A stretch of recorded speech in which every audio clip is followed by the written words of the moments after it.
Hola, ¿qué tal? Tiempo para el repaso de las noticias más importantes de la semana en Es Asturias Televisión. Una semana que viene marcada sin duda por la visita del ministro Ábalos, titular de la cartera de Fomento, y por los anuncios que ha hecho sobre las infraestructuras asturianas, principalmente las ferroviarias en lo que respecta a la tan añorada variante de Pajares, para la que vuelve a haber una fecha sobre la mesa. El tren circulará en 2021 y a Madrid se llegará en 3 horas. Ponemos el reloj a contar.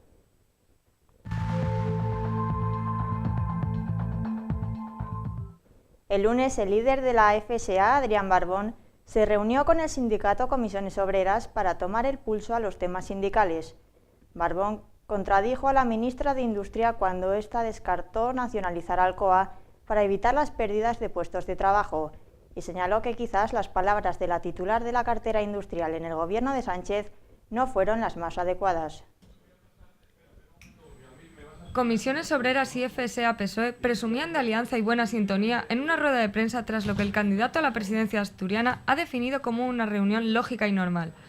Barbón ha recalcado su intención de infundir una dosis de ilusión en la autonomía y cree que el camino a seguir es trasladar a Asturias el pacto firmado por los socialistas con Podemos, esta vez desde una perspectiva que mire más por las personas.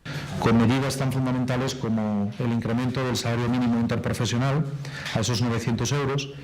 Dicho sea de paso, quiero volver a decir que me parece una indecencia que haya colectivos políticos o partidos políticos que digan que 900 euros es un exceso, o el tema de las pensiones, o el tema de la nueva fiscalidad para reforzar el sistema público de pensiones, que sea una realidad, que desde luego defendemos como asturianos y asturianas y que nos pueden servir para trasladar a la negociación del presupuesto en el Principado de Asturias. Por su parte, el secretario general de Comisiones Obreras, José Manuel Zapico, aseguró que el sindicato no da por terminada la legislatura y se muestra conforme con los presupuestos y prioridades del Partido Obrero, que no ha dudado en mostrar su preocupación por las infraestructuras asturianas y el futuro de la cuestión de la reconversión energética. Zapico ha sido tajante al respecto. Asturias se la juega, no estamos preparados para una nueva reconversión industrial y por lo tanto para evitarla necesitamos diálogo con el Ministerio de Transición para la Ecología, donde podamos permitir que las personas no queden tiradas, que haya una negociación que permita que las personas sigan trabajando en las comarcas mineras, pero en el conjunto de Asturias con una transición energética pactada. Somos de los que defendemos que hay que luchar contra el cambio climático, pero hay plazos y tiempos y eso hay que hacerlo de manera sosegada y consensuada para no dejar a nadie tirado. También ha sido punto del día la situación de los trabajadores de Alcoa, una tesitura para la que Comisiones no descarta ningún escenario que dé solución, ya que asegura fabricarán conos en Alcoa. Adrián Barbón aprovechó la ocasión para tildar de poco afortunadas las declaraciones de la ministra de Trabajo, un incidente que por su parte Zapico achacó a los efectos del directo. El martes, el alcalde de Oviedo, Wenceslao López, acudió a la inauguración o entrada en servicio de los nuevos vehículos de la flota de TUA para la ciudad. Tocan nuevos tiempos y los buses cambian su propulsión. El híbrido y el eléctrico cobran fuerza. Oviedo sigue apostando por un transporte público adaptado y sostenible. El alcalde Wenceslao López y la edil de Infraestructuras y Servicios Básicos, Ana Rivas, presentaron este martes en la Plaza de la Catedral los 3 nuevos autobuses articulados que incorporan la tecnología Euro 6. Estos interurbanos, en los que se han invertido más de 1 millón de euros, aseguran un nivel minimizado de emisiones y vehículos accesibles para todos los ciudadanos, que según los datos del mes de octubre eligen cada vez más el TUA para sus desplazamientos diarios. Pues supone un paso más en ese proceso de renovación constante de la flota de autobuses, trabajando como siempre por tratar de impulsar el transporte público, que bueno, lo que va de año pues se ha incrementado en torno a unos 140.000 pasajeros, más o menos un 1,5% lo que va de año, menos lo que quisiéramos. Tenemos, como sabéis, ahí pendientes vía administrativa de una serie de medidas de cambio de líneas que nos están haciendo sufrir intensamente. Es la última entrega desde 2016 que llevamos, ¿no? Pues más o menos recepcionando autobuses. Creo que van 24 como estos, ¿no? Van 7 estándar y 2 microbuses, en total unos 33. La renovación de la flota no es el único plan del alcalde en cuanto a movilidad. El líder socialista reconoce la dificultad y lentitud de los trámites legales para llevar a cabo un abaratamiento del transporte, pero se muestra optimista al respecto y dice espera poder implantar ciertas mejoras antes de que termine el mandato.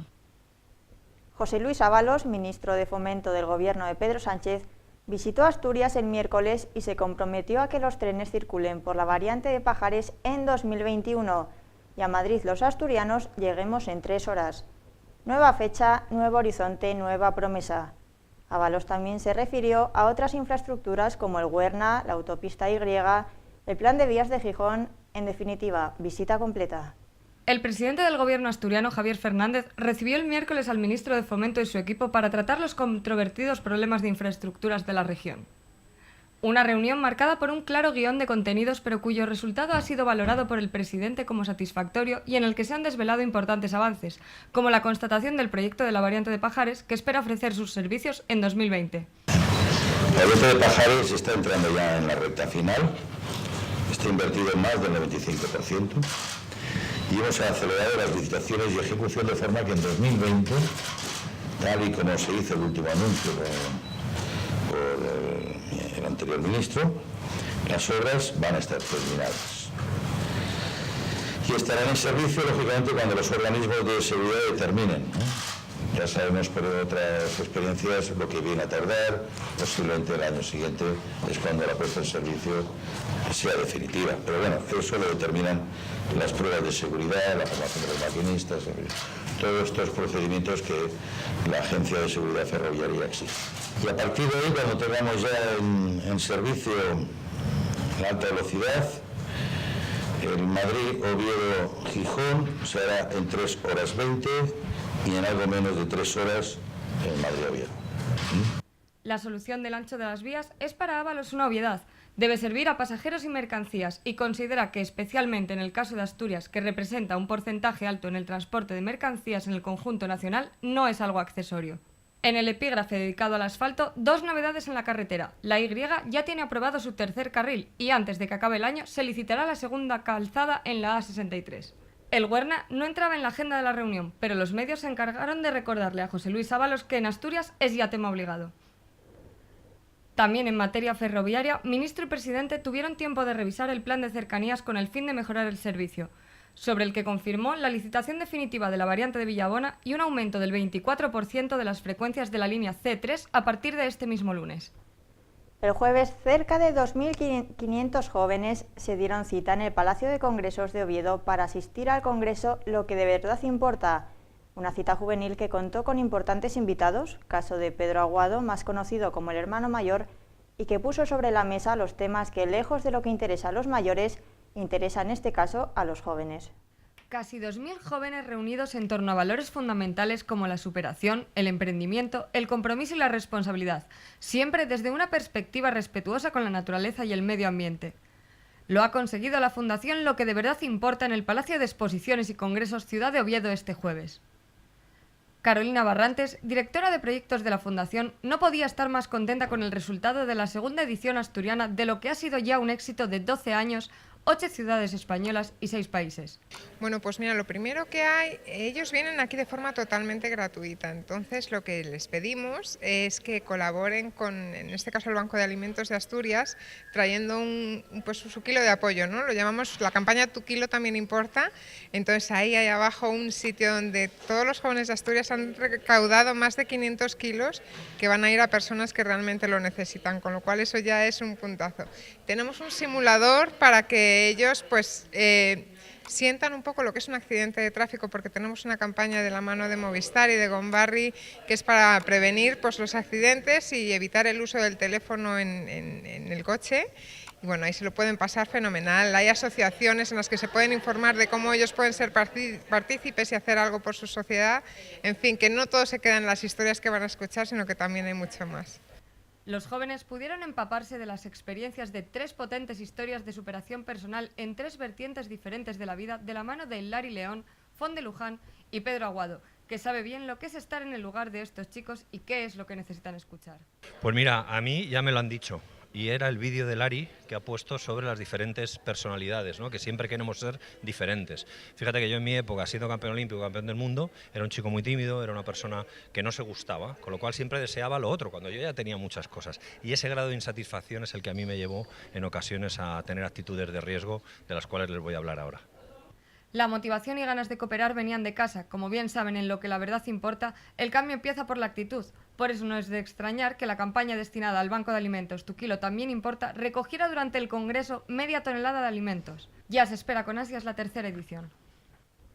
El viernes viajamos en el tiempo. Un equipo liderado por la Universidad de Oviedo ha editado y analizado todos los documentos originales producidos en el noroeste peninsular en los 2 siglos del Reino de Asturias, hasta el año 900. El resultado ha sido una obra que ofrece una imagen renovada de la época a través de una treintena de documentos bajo el título Cartae Latinae Antiquiores, Facsimile Edition of the Latin Charters.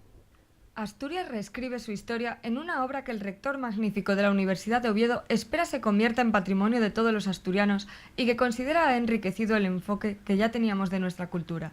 María Luisa Pardo Rodríguez, catedrática de la Universidad de Sevilla y coautora de la obra que recoge una treintena de documentos revisados, corregidos y analizados, explicó los orígenes y proceso de esta andadura durante su intervención en el marco del seminario La documentación del archivo en la época de la monarquía asturiana y su herencia medieval. Los criterios fueron establecer una edición basada en un análisis riguroso, un estudio pormenorizado que tiene que ver con los criterios, primero, del establecimiento de una ficha tipo, con la correspondiente tabla de transmisión de tradición documental, un análisis material del documento, un análisis formal en donde se priman los caracteres paleográficos y diplomáticos, una transcripción según las normas establecidas en la colección por los distintos institutos científicos y, por último, una reproducción del documento en tamaño real lo más posible, en el caso de que sea posible.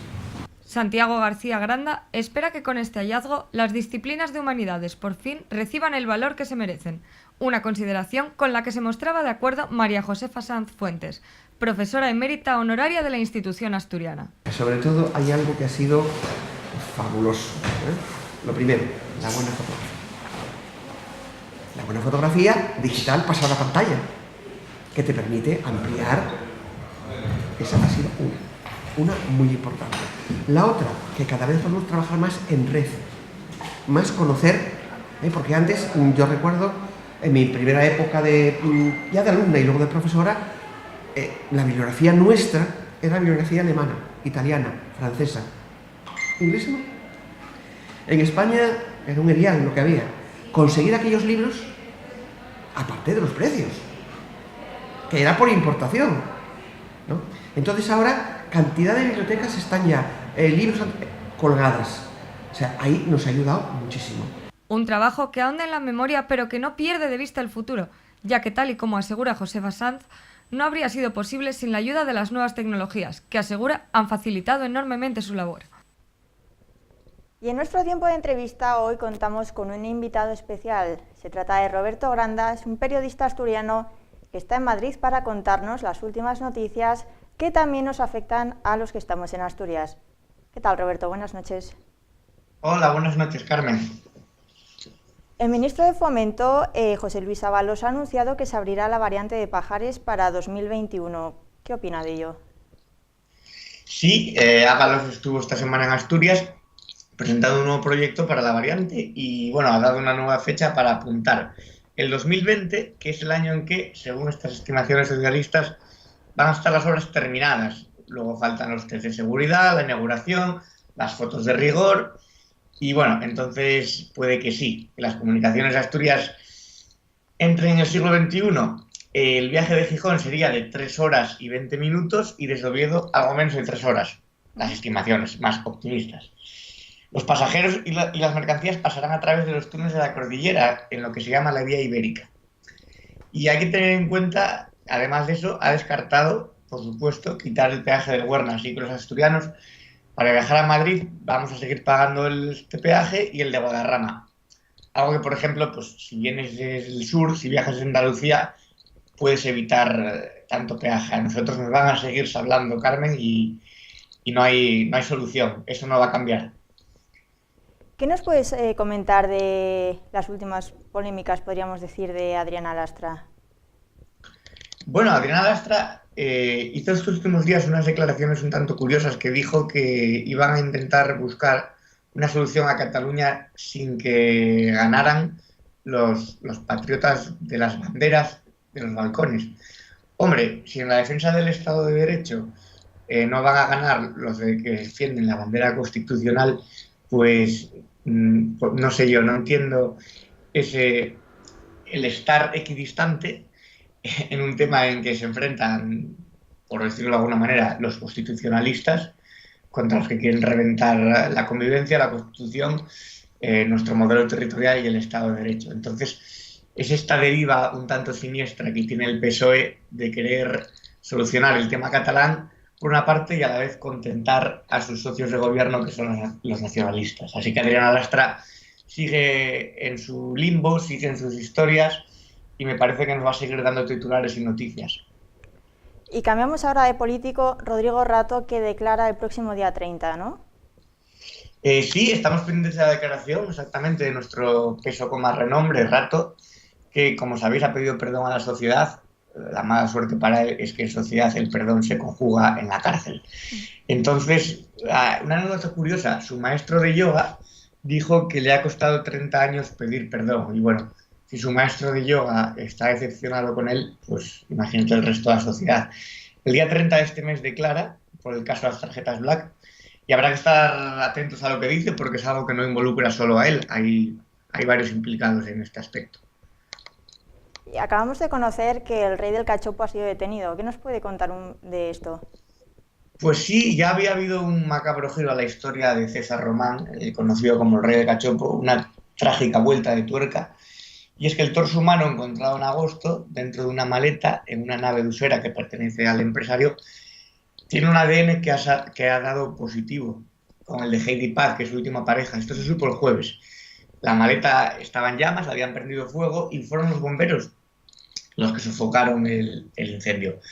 Esta chica además deja 2 hijos pequeños en Honduras y después de eso ha sido detenido este viernes en Zaragoza, donde estaría trabajando en un restaurante de la provincia con una identidad falsa, es decir, la propia dueña del restaurante lo delató a la policía tras reconocerlo por las fotos que se difundieron el jueves tras la confirmación de que los restos eran de su novia.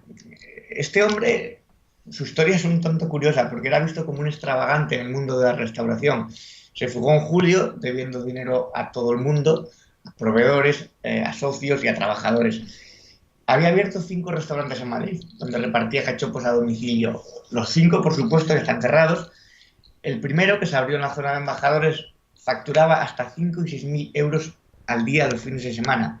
Pero dejó de pagar, aparecieron pintadas en las persianas de los locales y él también estuvo en el hospital golpeado. Algo dijo que había sido intento de un robo. Tenía denuncias de malos tratos de una anterior pareja, por maltrato animal, por golpear la cabeza de un perro con una pala. Y bueno, este tío, que era un estafador de poca monta, apareció en los medios, lo vendían como un gran chef. De hecho, participó en un concurso de la cadena SER y tiene una foto posando con Rajoy y con Cifuentes en la inauguración de Fitur Madrid de este año, de 2018. Y bueno, ahora ha sido detenido e imagino que tendrá que responder ante la justicia, no solamente por las deudas y por las estafas, sino creo que también por asesinato. Ya para ir finalizando la entrevista, cambiamos radicalmente de tema. Este fin de semana es el derbi asturiano, el partido entre el Real Oviedo y el Real Sporting. ¿Cómo se está viviendo en Madrid entre peñas asturianas? Pues sí, estamos inmersos en el derbi, al que ambos además llegan con urgencias. En Madrid hay una gran presencia de asturianos, aquí somos una gran comunidad. Y por supuesto las pasiones se dividen entre los 2 grandes equipos. La Peña Azul Madrid tiene su sede en el bar Cien Gaviotas, que está donde la Glorieta de Bilbao, en la calle Guilas. Es un bar ochentero, de música de época y tiene pantallas grandes habilitadas para ver bien los partidos. Luego, la Peña Sportinguista, existe la Peña, que es de Madrid al Cielo, que organiza viajes y salidas para seguir al equipo. Y luego está la Peña del barrio Nalón, que es el punto de encuentro habitual, junto con el Rincón Asturiano, de los seguidores rojiblancos. Y el río Nalón está en Donoso Cortés, en pleno barrio Chamberí, también un local muy céntrico, no muy lejos del lugar ovidista, o sea, se puede ir caminando de un sitio a otro en 5 minutillos. Están los dos bares bastante cercanos.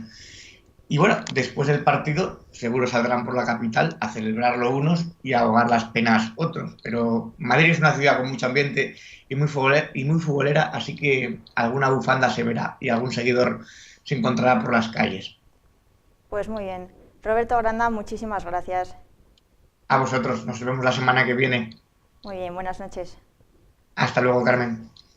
Nosotros ya llegamos con esto al final de este espacio informativo. Recuerden que seguimos en contacto y que emitiremos el próximo informativo semanal el viernes a las 9:30. Mientras tanto, disfruten del fin de semana y si salen a la carretera, muchísimo cuidado. Buenas noches.